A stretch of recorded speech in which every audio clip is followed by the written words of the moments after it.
Okay, this is a quick video on scraping and using Google spreadsheets to do so.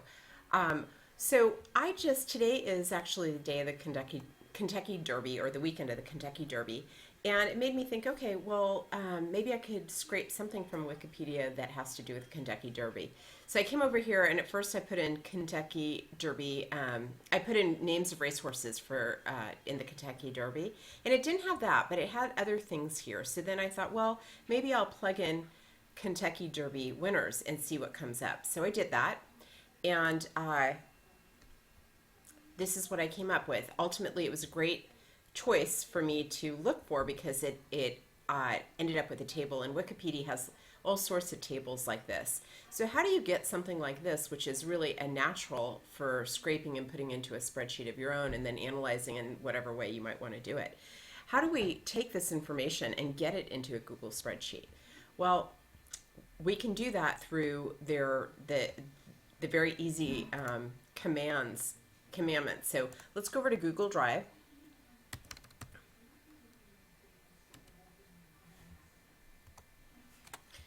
And you'll obviously go to your Google Drive, click on it. You could also just go to drive.google.com. That would have been easier. And then once you're there, you're going to do a new Sheets, Google Sheets. So I'm going to go click over here and, oops.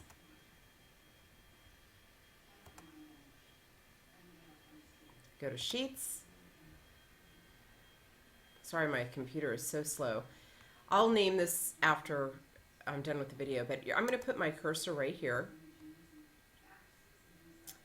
And Google Spreadsheets has this wonderful tool, or command rather, that's import HTML. So I'm going to put it in here, and you'll see that this is a table, and sure enough, I just plug this in, HTML. I already had that pre-copied for myself, so I wouldn't have to copy it out in front of you.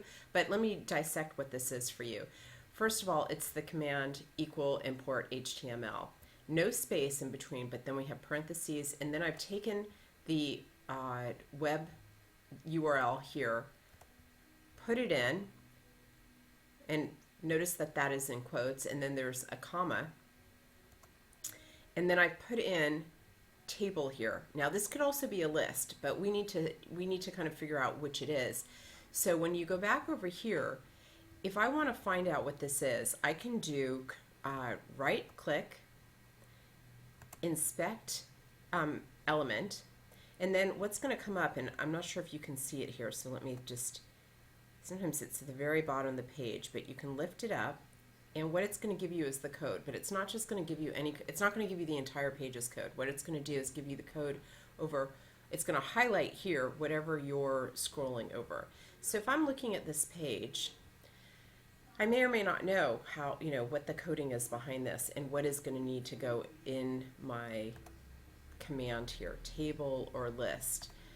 For starters. So I'm going to just scroll over here, and as I kind of hover over the different codes here, it's going to tell me different things about this table. But if I go up a little bit, bingo, there's the word table. Now I know I'm dealing with a table. So that is what I put in here, and sure enough, once I put this into A1, that command, it imported. It basically scraped that entire list, and you can see how that could be really simple. So that's it. This is just another example of how you